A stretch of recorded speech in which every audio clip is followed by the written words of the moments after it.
আসসালামু আলাইকুম ভিউয়ার্স, কেমন আছেন সবাই? নিশ্চয় ভালো আছেন। আলহামদুলিল্লাহ, আমিও ভালো আছি। এই তো চলে এলাম আজকের ব্লগ নিয়ে। তা আজকের ব্লগের শুরুতেই দেখতে পাচ্ছেন একটা বেগুন। তা আজ আমি এই বেগুন দিয়ে কী তৈরি করব সেটাই আপনাদের মাঝে শেয়ার করব। একই রকম বেগুন খেতে যখন ভালো না লাগে তখন বিভিন্ন রকম করে খেলে ভালো লাগবে। তা আমি আজকে একটু ভিন্ন স্বাদের বেগুনের ফ্রাই করব। তা আপনারা, আমি কেটে ধুয়ে ফিরে আসছি, ততক্ষণ আপনারা আমার সাথে থাকুন। বেগুনগুলো এইভাবে আমি একটু মোটা মোটা করে কেটে নিয়েছি, দিয়ে হলুদ লবণ মাখিয়ে রেখেছি। এখন একটা প্যানে তেল দিয়ে দিয়েছি, এগুলোকে ফ্রাই করে নেব। বেগুনগুলো সব এইভাবে ভাজা করে আমি উঠে নিয়েছি।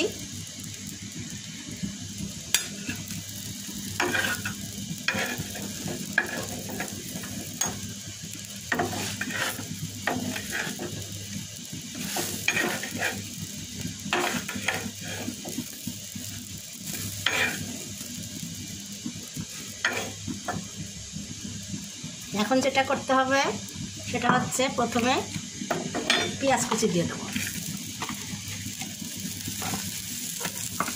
এবার সরিষার তেল দিয়ে দেবো।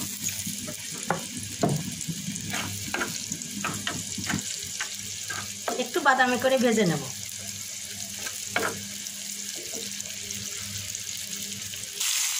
পেঁয়াজগুলো একটু বাদামি করে ভেজে একটু পানি দিয়ে দিয়েছি। এবার একটু বাটা মশলা, আদা রসুন পেঁয়াজ ধনে জিরা 2 চা চামচ দিয়ে দেবেন।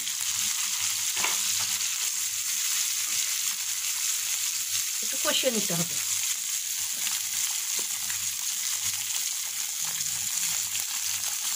শুকনো মরিচের গুঁড়া দিয়ে দিলাম 1/2 চা চামচ। যে যেরকম ঝাল খাবে সেভাবে দেবে।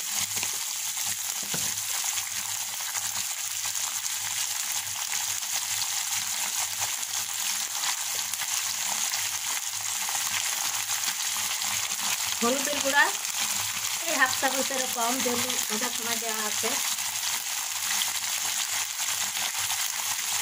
লবণও 1/2 চামচের কম।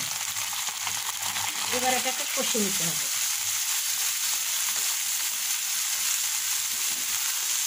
এর সঙ্গে আমি অ্যাড করব এই যে 2-3 পা তেঁতুল গুলিয়ে রেখেছি, এই তেঁতুলের পানিটা। এই গরমে এইভাবে রান্না করে খেলে খুবই ভালো হয়, শরীরের তাপমাত্রা নিয়ন্ত্রণে থাকে।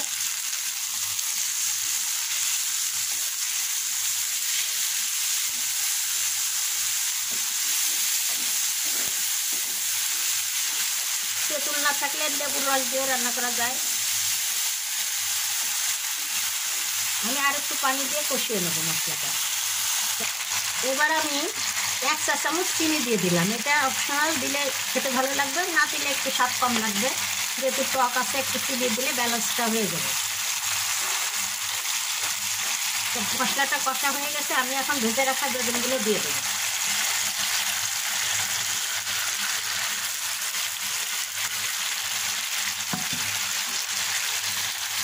আস্তে আস্তে উল্টে পাল্টে দিতে হবে যাতে ভেঙে না যায়। একটু রসটা শুকিয়ে গেলে আমি নামিয়ে নেব। এইভাবে আপনারা একবার বেগুনকে ভেজে খেয়ে দেখবেন, কত মজা লাগে খেতে। আর এই গরমের দিনে খেলে তো আরও ভালো লাগবে। একটু টক টক মিষ্টি মিষ্টি ঝাল ঝাল, মুখের রুচি বেড়ে যাবে।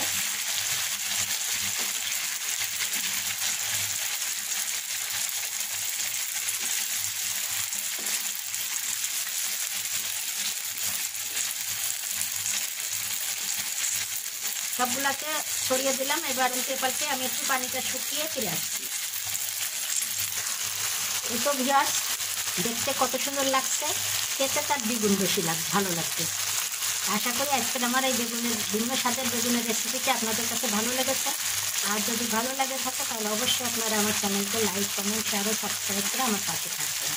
তাহলে এরকম নতুন নতুন রেসিপি আমার কাছ থেকে পেয়ে থাকবেন। এখন আলু দিয়ে ঢেঁড়স দিয়ে ভাজি করে ফেললাম।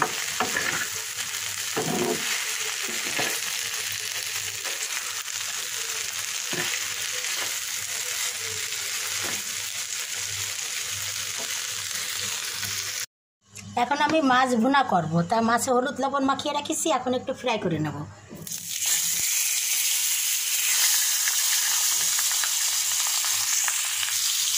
সবগুলো দিয়ে দিয়েছি, এবার ফ্রাই করে নেব বাদামি বাদামি করে। মাছ এইভাবে বাদামি করে ভেজে নামিয়ে নিয়েছি। আবার কড়াইতে একটু তেল দিয়েছি আর পেঁয়াজ কুচি দিয়ে দিয়েছি, একটু ভাজা হয়ে এসেছে। এবার আমি বাটা মশলা দিয়ে দিলাম, আদা রসুন ধনে জিরে পেঁয়াজ সব কিছু মিলে 2 চা চামচ। এবার একটু পানি দিয়ে দেবো মশলাটা কষানোর জন্য।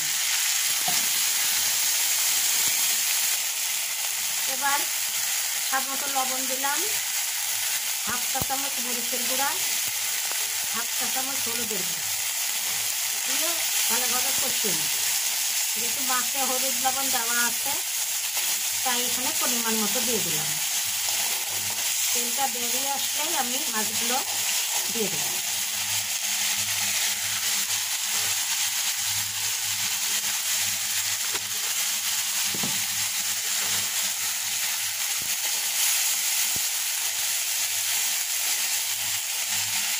তেল ভেসে উঠেছে, আমি এখন মাছগুলো দিয়ে একটু কষিয়ে নেবো, নিয়ে তারপর পানি দিয়ে দেবো। তাহলে এই মাছের ভিতরে মশলাটা দিতে খেতেও ভালো লাগবে। এভাবে কষিয়ে নিলে মাছটা দিয়ে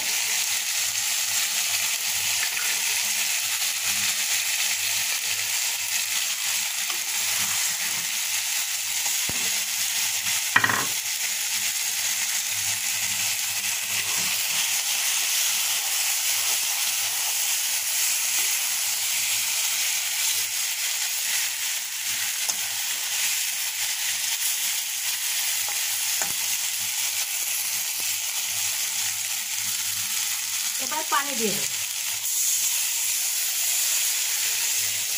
বেশি একটা পানি দিব না, মাঝামাঝি থাকবে,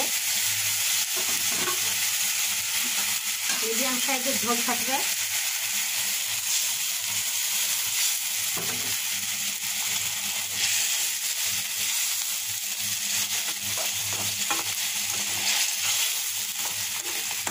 এখন কিছুক্ষণ জাল দিব, তারপরে আমি নামিয়ে নেব। এই তো আমার মাছ রান্না করা হয়ে গিয়েছে। এবার একটু ভাজা জিরার গুঁড়া দিয়ে নেড়ে চেড়ে নামিয়ে নেব। খুবই মজার একটি রেসিপি, খেতেও দারুণ লাগবে।